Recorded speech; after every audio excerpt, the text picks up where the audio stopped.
If you're in business, don't ask yourself how you can make more money. It's the wrong question. Rather ask yourself, who can you be a hero to? And when you answer that question, you, my friend, will create value for other people. And when you create value for other people, you create impact and income for them and for you. I get this concept from Dan Sullivan. He just finished a book called Who Do You Want to Be a Hero To?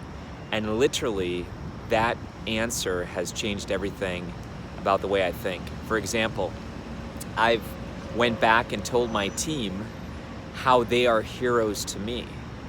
And I've been using more hero language. In fact, you look at society and the movies that are major blockbusters today are mainly about heroes.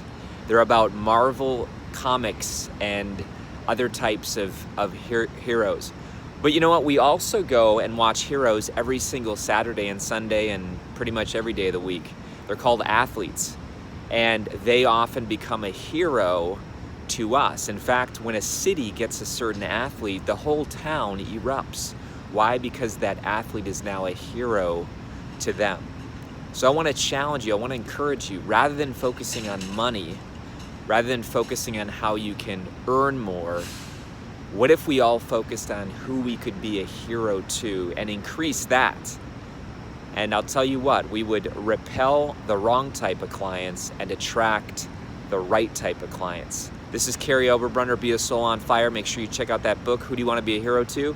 And if you need more help on this topic, go check out ignitingsoulsconference.com. We put on an entire conference for people that we want to be heroes to, which are authors, coaches, speakers, and entrepreneurs.